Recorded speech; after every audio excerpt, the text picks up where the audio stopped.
ओम नमः शिवाय। शिव शक्ति अवतार आज 4/7/2024। आज की महावाक्य है, रिवाइज डेट है 18/3/63। बाबा ने कहा, प्यारे बच्चे, अब ऐसे अच्छे कर्म करो जो ऊंच पद पाओ, बल वहाँ है ही सुखधाम। दुख का नाम निशान नहीं, फिर भी नंबरवार मर्तबा तो है ना, वो पुरुषार्थ की अपमार्जन है। गीत है, जाने न नज़र। ओम नमः शिवाय। यह स्थापना है नई, जिसको सिर्फ तुम ब्राह्मण मुख वंशावली ब्राह्मण ब्राह्मणियाँ ही समझती हो। कहने में भल तुम बच्चे कहलाते हो, परंतु लिखा पढ़ी में अथवा जहाँ भी हो सके तो ब्रह्मा मुख वंशावली कहना अथवा लिखना ठीक है, क्योंकि यह नॉलेज है नई और बहुत पेचीदी। कोई को जब कहा जाता है कि यहाँ मम्मा बाबा रहते हैं तो नए लोग समझेंगे ये युगल है।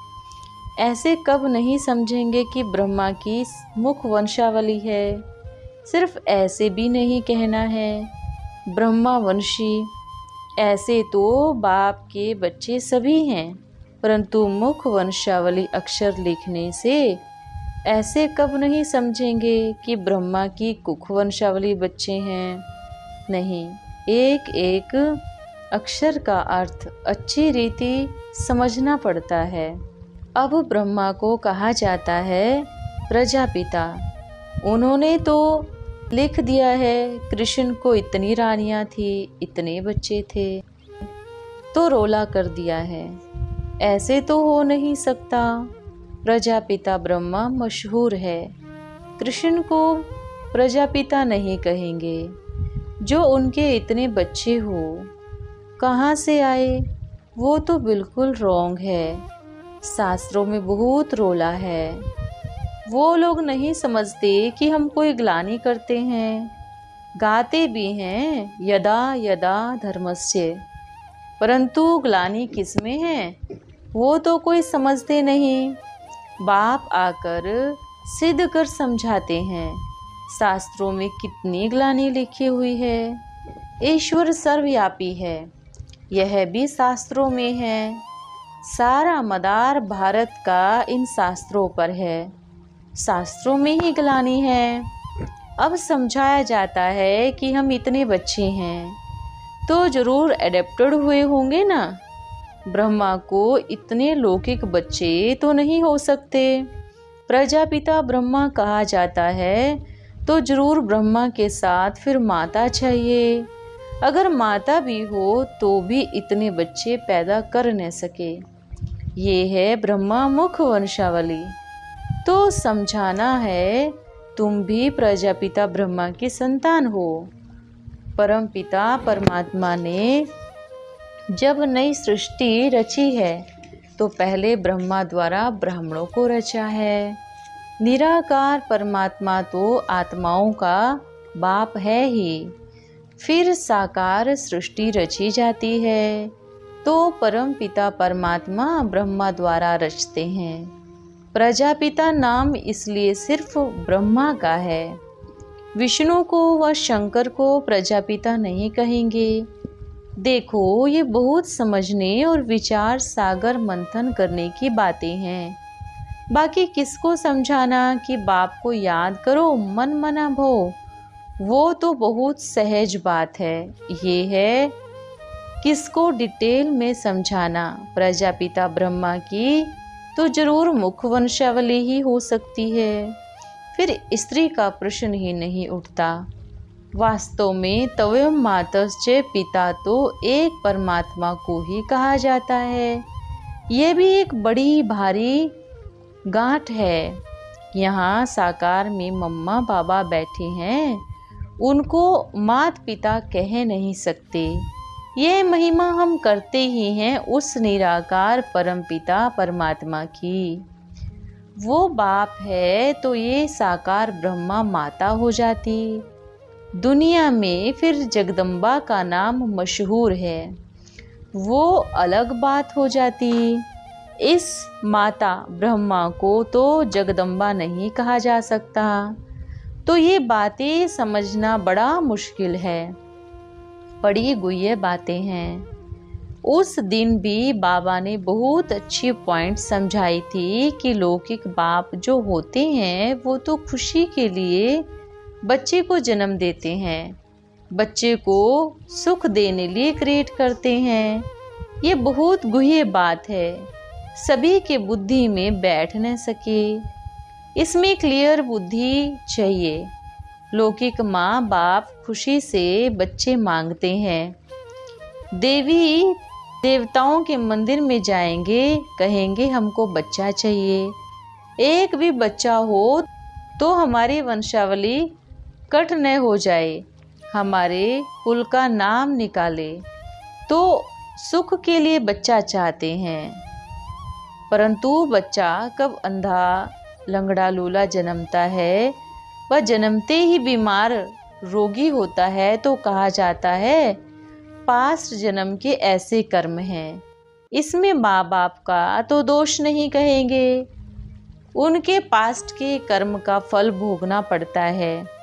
अब इस समय बेहद का बाप बच्चों को एडॉप्ट करते हैं सुख के लिए, और ऐसे कर्म सिखलाते हैं जो आधा कल्प कब दुख की बात नहीं आती। देखो ये बातें कोई गीता भागवत में नहीं है, वो तो सभी जैसे दंत कथाएं हैं। बाप कहते हैं मैं तुमको एडॉप्ट करता हूँ। डायरेक्ट आत्माओं अथवा जीव आत्माओं को समझाते हैं। कहा भी जाता है कि आत्मा ऐसा कर्म करके आई है, आत्मा को शरीर तो लेना ही है। अब तुम आत्माओं को ऐसे अच्छे कर्म सिखलाता हूँ। एक तो वहाँ माया होती नहीं, फिर भी पुरुषार्थ अनुसार नंबरवार पद तो है ना। चाहे राजा रानी बनो, चाहे साहूकार गरीब प्रजा बनो, वो पुरुषार्थ की अब मार्जिन है। ऐसे अच्छे कर्म करो जो ऊंच पद पाओ, बल वहाँ है ही सुख धाम, दुख का नाम निशान नहीं। फिर भी नंबरवार मर्तबा तो है ना। यहाँ दुख धाम में भी अपना अपना मर्तबा है, वहाँ भी सुख तो सभी को है। फिर भी मर्तबा पाने के लिए ही पुरुषार्थ कराया जाता है। तो इस समय हम ऐसे कर्म सिखलाते हैं जो वहाँ ऐसा कोई बच्चा दुखी नहीं होगा। जो पास्ट के कर्म कूटे जैसे अब होता है, ये बहुत समझने की बातें हैं। बाबा कहते हैं आज बहुत गुह्य बातें सुनाता हूँ। सर्विस में जो तत्पर होंगे उनको ये बातें जचेगी और विचार सागर मंथन भी चलेगा। कोई को एक ही ऐसी बात समझाएंगे जो उनके कपाट खुल जाएंगे। जो बहुत ऊंच कोटि के महारथी होंगे वो फील करेंगे कि ये बहुत गुह्य बातें हैं। सेकंड थर्ड ग्रेड वालों को धारणा नहीं होगी। ऐसी युक्ति से समझाना चाहिए। जो कोई भी समझे ये बात तो राइट है, अच्छा अच्छा तो बहुत कहेंगे, परंतु आकर लेवे वह है तकदीर पर। जो कल्प पहले वाले होंगे सिखी लदे वो झट उठा लेंगे। हमारी नॉलेज ही ऐसी गुह्य है, ऐसे नहीं कि ये कोई परंपरा चलानी है। ये नॉलेज अब मिली है, फिर वापस जाएंगे तो खल्लास। बस यह मर्जीवा जन्म का पाठ खल्लास, फिर है प्रारब्ध। ज्ञान सारा बुद्धि से निकल जाता है। ऐसे मत समझना कि आत्मा ज्ञान के संस्कार ले जाती है, नहीं। जैसे यहाँ मनुष्य पढ़ाई के संस्कार ले जाते हैं उस अनुसार जन्म लेते हैं, नहीं, हम संस्कार लेते हैं राजाई के लिए। ज्ञान का पाठ पूरा हुआ, प्रारब्ध मिली, खल्लास, फिर हम राजाई में होंगे। ये ज्ञान प्राय लोप हो जाता है, परंपरा नहीं चलता। मनुष्यों ने फिर लिख दिया है कि परंपरा चला। समझते हैं शास्त्र भी परंपरा सतयुग से चले आते हैं। ऐसे तो है नहीं, परंतु यह भी सब ड्रामा अनुसार बना हुआ है, कोई का दोष नहीं है। मनुष्य तो देखो शिव की भी पूजा करेंगे नहीं, कह देंगे सब कल्पना है। कितने मूर्ख हैं हम, अभी समझते हैं हम भी मूर्ख थे। बल शिव की पूजा करते थे, समझते कुछ भी नहीं थे। सन्यासी भी पूजा करते हैं। ये सब है भक्ति मार्ग। एक तरफ कहते हैं परमात्मा सर्वव्यापी है, अरे फिर परम पिता की पूजा क्यों करते हैं? इसमें समझने की शुरुड़ बुद्धि चाहिए। ये जानते हैं जो ऊंच राजा रानी बनने वाले होंगे वो उतना ज्ञान धारण कर सर्विस करेंगे। और कह रहे हैं मम्मा बाबा को देखते हो ना, बच्चों में भी समझ सकते हो कौन कौन अच्छे अच्छे हैं जो अच्छा दुकान संभाल रहे हैं। नई बच्चियों को दुकान जमाने में देरी लगती है, ये भी व्यापार है ना। कहते भी हैं कोई विरला व्यापारी ही ज्ञान रत्नों का व्यापार करता है, फिर उनको रत्नाघर भी कहते हैं। ज्ञान रत्नों का व्यापार करने वाला ज्ञान सागर ये ज्ञान रत्न भविष्य के लिए माला माल करते हैं। ज्ञान से सद्गति होती है। सद्गति कहा जाता है सतयुग को, दुर्गति कलयुग को। बाबा ने समझाया है कि देखो गांधी ने भी नाम लिया ना, उसने कहा पतित पावन, गोया अपने को ही पतित सिद्ध किया। पावन करने वाला एक नहीं है। गांधी के हाथ में गीता थी और कहा था पतित पावन सीताराम। अब राम क्यों कहा?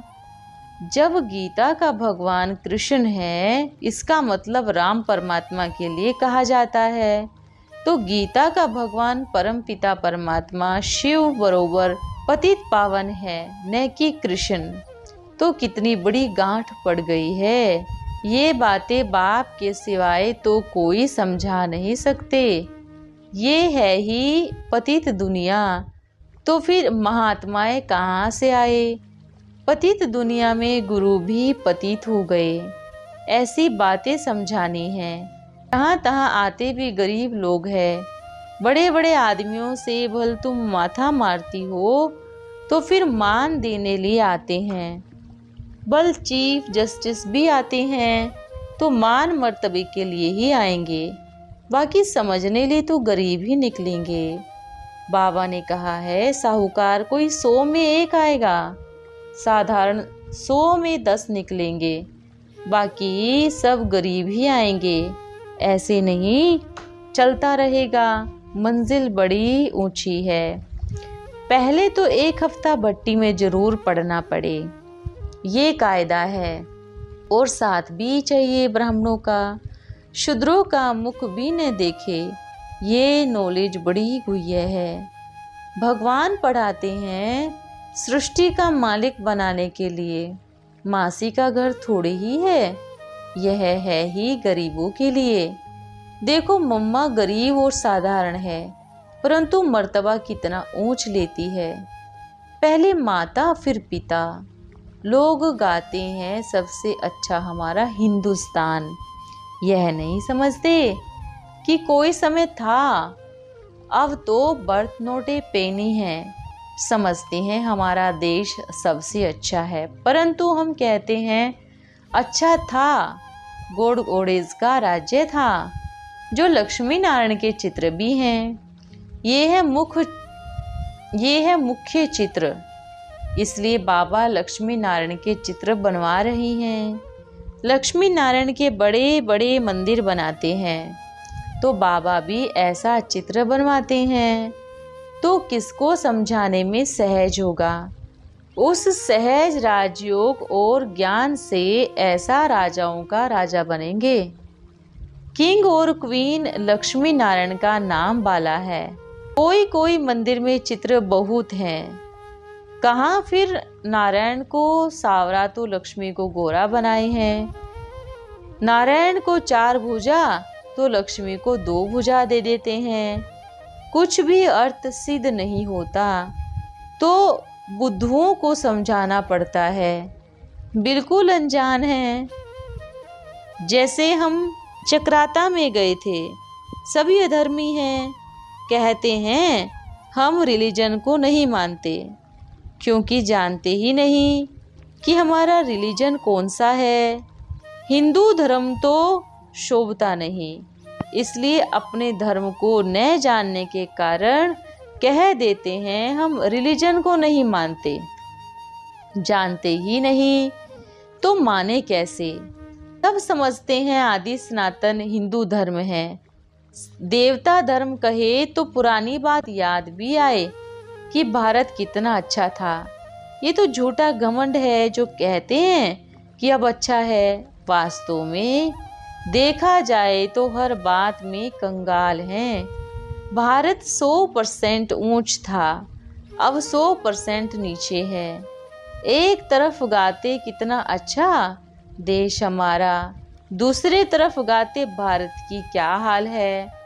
देख तेरी संसार की हालत क्या हो गई भगवान। भारत पर सभी को तरस पड़ता है, वो भी जानते हैं कि आगे भारत बहुत अच्छा था। अब कंगाल भारतवासी यह भी नहीं जानते कि हम कंगाल बने हैं। इस समय में भारत अनाथालय है। अनाथ माना आर्फन अथवा नास्तिक। समझो ये हमारे सिवाय दुनिया में कोई भी नहीं जानते। हमारे में भी जो सेंसिबल बच्चे हैं, जिनका दिमाग ज्ञान से भरपूर रहता है, वो समझते हैं और खुश रहते हैं। हम स्वर्ग की स्थापना कर रहे हैं। ऐसे दिमाग वाले तो खुशी में नाचेंगे।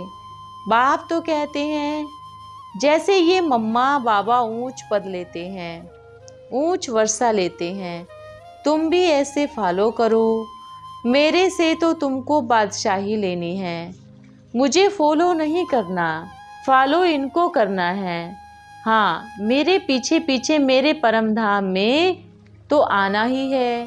प्योर नहीं बनेंगे तो आग में भी जलाए तुम आत्माओं को ले जाऊंगा, इसलिए मेरी मत पर चलो। वफादार फरमानबरदार बनो, नहीं तो सजाएं खिलाएंगे। जैसे लौकिक बाप समझाते हैं वैसे पारलौकिक बाप भी समझाते हैं। अज्ञान काल में भी यह बुद्धि में रहता है कि हम क्या पढ़ रहे हैं। हमको फलाना मास्टर पढ़ाते हैं, यह तो बाप टीचर सतगुरु है, इनको तो दोगुना याद करना चाहिए, परंतु माया याद करनी नहीं देती। समझाना तो बड़ा सहज है। अब हमको बाप ऐसा कर्म करने सिखाते हैं जो हम भविष्य में ऐसी कभी नहीं कहेंगे कि हाय हमारे पास्ट के कर्म। बाबा की एक एक पॉइंट में बहुत गुह्य राज है। धारणा तब हो जब बाबा से योग हो, लव हो। अच्छा, रूहानी बच्चों को गुड मॉर्निंग और नमस्ते। हम रूहानी बच्चों की बाबा को गुड मॉर्निंग और नमस्ते। ओम नमो शिवाय। आज का वरदान है व्यर्थ संकल्प मुक्त भव। एक शब्द बताओ जिसमें व्यर्थ संकल्पों का बीज आ जाए। व्यर्थ संकल्प व विकल्प का बीज है जो बुद्धि में आता है। ये क्यों हुआ? क्यों से व्यर्थ संकल्पों के क्यों शुरू हो जाती है? क्यों की क्यों बड़ी लंबी है। इस क्यों की समाप्ति के बाद ही संपूर्णता आएगी। फिर थोड़े समय में ही बाप पर निचोर होने वालों की क्यों लग जाएगी। तो अभी ये क्यों की क्यों को खत्म करना है, व्यर्थ का खाता को खत्म करना है, इसके लिए विशेष अटेंशन। अच्छा, ओम नमो शिवाय।